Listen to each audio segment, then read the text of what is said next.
So 1-3 Texas match the All stack. It right. was $1,000 max buy-in game. So this is near the end of the night. There's Okay. about, I think they said there's going to be 2 hands left. Uh-huh. I've built up a stack of about 1,500. The main villain in this opponent also has about 1,500, and there's a couple other players in here, but that have less. Okay. Sounds good. So it's six-handed at this point. Mm-hmm. The first player opens to 10, which was suspiciously small for this game. Yeah, definitely. It was kind of unusual. He was raising a lot pre-flop, and usually a lot more. So he opens under again for 10. That was a little weird for me. And I wake up with ace queen of hearts. So I know I need to 3-bet it. I'm trying to figure out sizing here. I make it 35. The kind of a typical open in this game was 15. We didn't see too many 3-bets. So I made 35. So under the gun open at 10, and where are you? What position are you in? I'm right next to him, so I'm in the hijack. +1. Oh, I see. Hijack, right? Because got it. Yeah. Yep. Six-handed, Yep. comes around fast. There's 2 players after me. I'm not terribly worried about them. I know how both of them play. And they have smaller stacks. I make it 35. I get a fold, and the button calls. Button cold calls. The button he cold calls. Yep. He's a player I'm very familiar with. He has about 350 behind. Mm-hmm. The small blind cold calls. He is the player with 1,500. He's a very aggressive player that loves to get his money in with draws, whatever it takes, and hope he gets there. He's not wild, but he's very aggressive and likes to play big pots. Okay. I haven't tangled with him too much, and of course it's the second to last hand of the night, and now's a good time to tangle. Okay. And then the Opener. big blind folds and the original razor calls. Okay, UTG calls.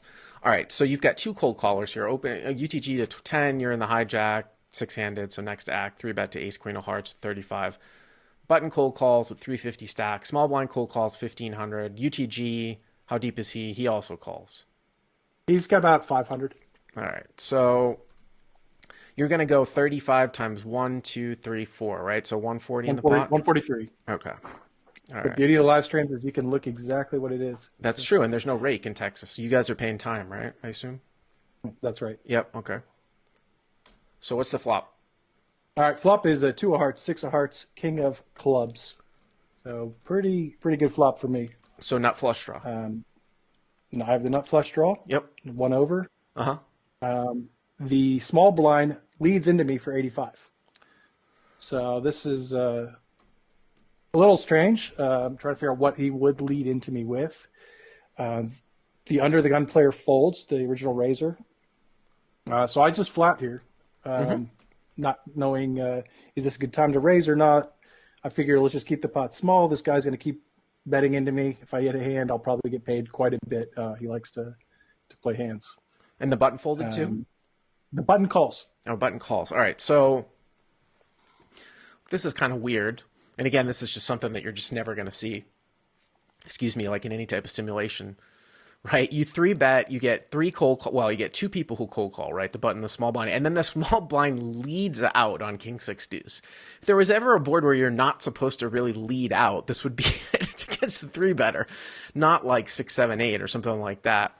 Once the under the gun guy folds, yeah, I mean, I would say that I probably would be doing a lot of calling here, hero calls. I mean, one thing that I would say is that when I start to raise my draws for like max fold equity, I like to have the board be a little bit more dynamic in the sense that I want the ability for overcards really to come so that people will sort of end up with a kind of a weaker absolute range by the river.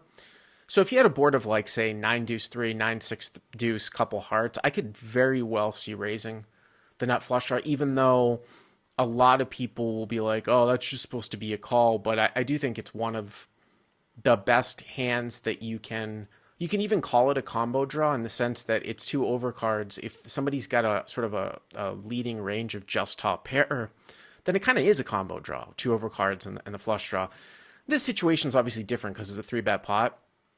Because you have the nut flush draw, I mean, I look at this as two different things. I mean, I look at usually what is the typical range when somebody leads into the pre-flop raiser or leads into a three better.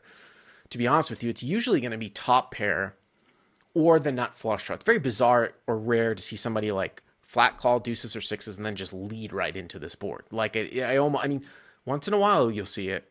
Once in a while, I used to do that stuff before. I'm not going to be flat calling with sixes or deuces, but it would sort of be strange. I would expect those hands to go for check raises. You have the nut flush draw, so he can't have it. So this is going to be a lot of king X. But the thing is that, like, are you going to be able to get a guy off of, like, king queen here? King jack by raising and then just barrel, barrel, barrel? I don't think so. Those are all the reasons for call. You might get some extra dead money in behind you. It's a good thing if both players have a king here because you're drawn in the nuts. So the more money you can get in as a pull, the better it is, right? So I like it. So button calls, 85 times 3. So that 398. 390. I'm going to round up to 400 total. Okay. Sounds good. Yep. So everything, everything looks good. I'm actually a little bit more concerned with the button at this point. Although his range is pretty wide, he probably has a king. He might have hearts, I could see him calling with like a pair of like tens or something here. Let me ask you, just something that you just looking at combinations really, really quickly here. If we give the guy calling here with king queen off, like if he's gonna flat with king queen offsuit to 3-bets, which I think, even though you're not supposed to, could be reasonable for a stream game, and you have ace queen of hearts, can you even just start to think about how many more kings he has than flush draws when you have ace? Like what flush draws does he have? Jack 10? Yeah, it's 3-4, 4-5. I mean, is he calling with those? I mean, it really. Oh yeah, he would. He would. For He's 3 deep. bets? Okay. It's a $35 bet. The point that I'm making here is I see a lot more. deep. I see a lot more king X. I just think that king X is going to be well more represented than flush draws because you have ace queen. But okay. All right, so let's go to the And turn. I could see him having some sets here too, and betting into me and not wanting to get a flush there for free or something like that. So as opposed it's to check possible. raising, maybe. Yeah, maybe. Maybe. It's hard to tell. Yeah. Again, I hadn't played with this guy too much. Didn't know too much. I just know he likes to bet a lot. Yep. So turn comes, it's a jack of spade. So I would have liked to see a heart, but if I'm gonna get a card, that's probably one of the better ones I'm gonna want to see. It gives me a really camouflaged gut shot if it hits, and it's another card to kind of slow down if he had something like tens or something like that. Right. So jack of spades. So yes. Yep. Okay.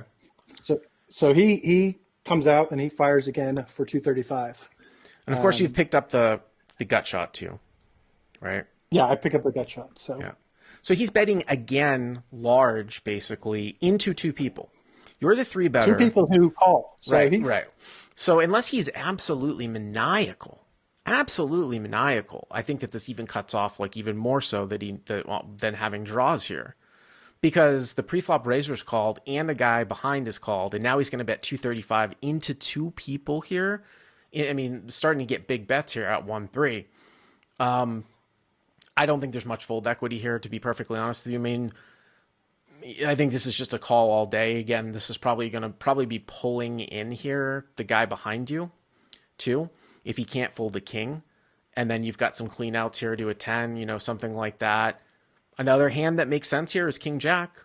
Maybe he's just called and now he's comfortable continuing to blast away now that he's made top 2 pair, Yeah, definitely. It seemed very strong betting again into two people, especially when the button, a 235 bet is all in for him. So huge pot. Okay, that guy, so he's basically anything, putting the button all in. He's probably going to call. Right. He puts them all in. Yeah, exactly. yeah. I think he had like 233 at this point. So it pretty much puts them all in. I'm never folding here. Sure. Maybe I raise, but actually, that would be a really, really bad play now. When you look at this too, raising, and the reason why I say that is because just what you said before, if the button's going to go all in, you need to beat somebody, right? You don't have a hand yet. So raising here makes absolutely no sense because if you get the small blind to fold out a king, but then the guy on the button goes all in with a king, you've actually lost money. Do you see what I'm saying? You need to show down. So there's no, if you were heads up, maybe you just screw this guy, I'm going to get him off a king, but not with this other guy who's going to basically commit himself all in here, behind you. So raising would be a huge mistake because of that now. So you call, right?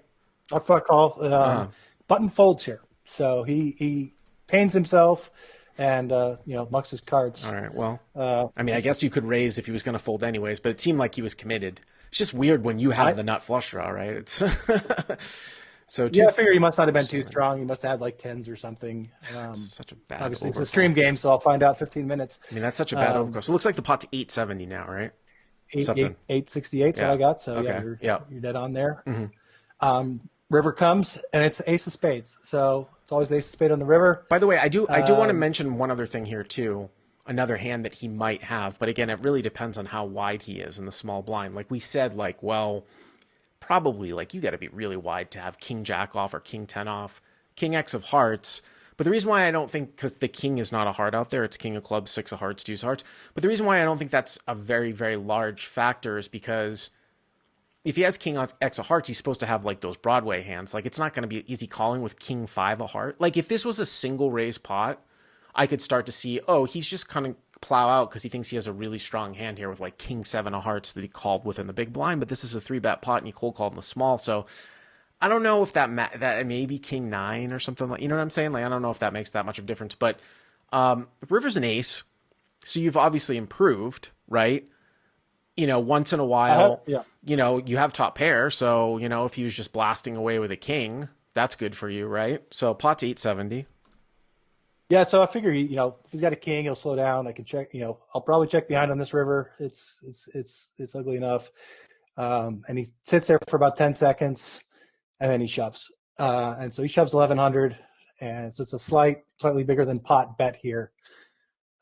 Pretty polarizing. So I don't know the answer. I don't know what the result is. I mean, I'll try to talk through this, but is that so everyone else, because we'll make this in a YouTube call, and this is funny because the next caller here, Tom, I'm seeing him. He called in for a video. I wish I could put him on. He's looking right at me. Hey, Tom.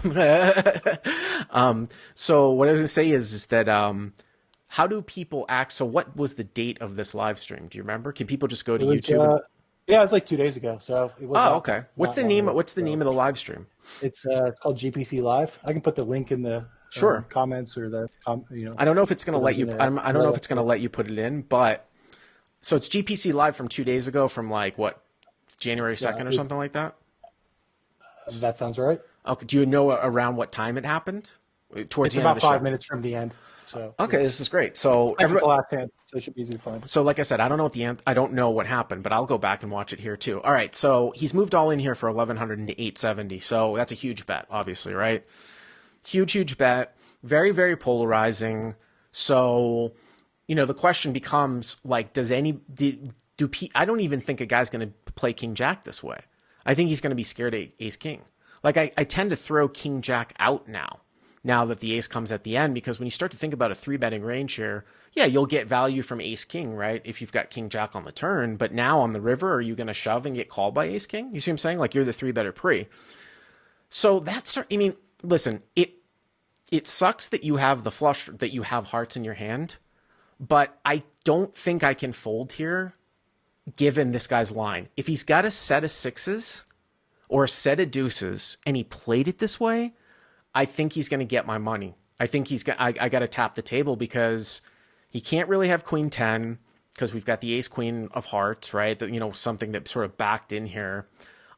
Because this river is so extreme, I don't think he's taking any 2 pairs like this to the end here, no matter how wide he was, king 6, king jack, whatever it is. So what does that leave for value? Ace king, right? I mean, he would pay beta as ace king like that, and the only thing here is he would in 4-bet it, so that's kind of weird. So what's he betting for value? Sixes, deuces, as you said. I could see him playing jacks this way. He might donk lead on that flop, hoping he can control the pot or see where we are at, what we do. Ace king off is one too that he could credibly play this way, which is sort of you've got an ace in your hand driving, and it sort of comes back to you get different sort of responses in the live chat. People are like, this is low stakes. People don't run a bluff. Do we have any history on this guy at all? Yeah, so earlier in the session he shoved big on a river with pure air, and guy stacked him with the nuts. So he's rebought from that, and then he's shoved again on the river, and when he made a straight, against a guy who had 2 pairs. So he's capable of making the move without a hand, and he's capable of making it with a hand. He's capable of making a move without a hand, but at the same time, like, he's making it on a board that's supposed to really, really hit you very, very hard. So I don't know. I think it's pretty close. I mean, you're getting, he's going to make it so that you're getting not 2-1. So you probably have to be good 36-37% of the time here, right? So if we were to say just we're rounding here, if the pot's $2,000 and it's like $870, to call, one of the ways that you can do this, you just like round up. Say it was 900. Say the pot was 2,900 to call, right? Or excuse me, say the pot was 2,000, 1,100 to call. You just take the call amount, right? And you add it to the pot size. So 3,100 over 1,100, you can see it's about 35%, right? Because it's just right over a pot size bet. So I do think if it's value, it has to be ace king plus, right? It absolutely has to be ace king plus, and you block some of the draws. If you've seen this guy run big bluffs before, you're saying it's a live stream game, so it's the end of the night. I don't know, man. This is one of these ones where I just don't. Maybe it's something about like it's going to be a close decision and there's just going to be other factors here for me, like at the time, whether it's a read or what, but I think it's very, very close. I think I might flick in the call in my experience in live stream games. So what ended up happening? Yeah, so I guess I'll reveal the other hands first. Just the original raiser had 4 deuce off. Okay. The guy who opened under the guy had 4 deuce off. Deuce off. Okay. The guy who folded on the turn had king queen off. Wow. Okay. And that now annoys me later, and he had 10-9 of hearts, so he turned a gut shot. So wait a minute. So did you call or no? I folded. So hero folds, I folded, and small blind has 10 of hearts, 9 of hearts. Is that right? That's right. So he led with a heart draw, picked up a gutter to a queen, and then shoved on the river on an ace. That's pretty, that's pretty, so I mean, I'm assuming you're going to call with ace king, right? I would call with ace king there. So let me ask you this question. What's the difference between, this is where we go, this is a nice little call here. Instead of having ace queen of hearts here, what if you had ace jack of hearts? Would that make any difference here? I'd probably call that. So why would you call ace jack and not ace queen if we just said that he's never really going to get to a value hand here that's worse than ace king? I mean, you agree that he's not shoving king jack, king 6 suited, stuff like that, right? At the end? Yeah, that seems like it. Yeah. So I don't really see the difference between ace jack here, ace jack of hearts, and ace queen. So, I mean, sometimes people look at their absolute sort of hand strength, but I don't really see the difference here, to be perfectly honest with you. Yeah. That's true. Yeah. It's like, again, he did not seem scared of, or the ace didn't seem to make any difference. So now it's clear why he didn't have anything, and the ace, doesn't add much, but it just seemed like he wanted a call from, ace jack, ace king. I mean, here's the thing. Like, I mean, when people in the live chat were chiming in about ace king, just because I think automatically like that's going to be 4-bet off, but then I realized that people will flat with that, and I see that. I can understand that. But my first inclination was it's going to be very, very hard for me to fold this hand because it's going to be such a strange line for someone to go bet all in, leading into the preflop raiser with a set. And we know he's not going to do it with king jack because he's going to be scared of ace king. So when you put that stuff together, that's why I say, like, I'm going to flick in the call. But GPC Live from 2 or 3 days ago. What's your name again? Alan, right? Alan. Yeah. So about 5 minutes left in the show. Everybody can watch it. That's pretty cool. That's right. Thanks for the call, Alan. Appreciate it. If you like what you've seen here, please hit the subscribe button. And if you enjoyed this call-in hand, hit the like button down below. To check out crushlivepoker.com, click on the link in the description. Use the code YTA300 to get the first 30 days for free.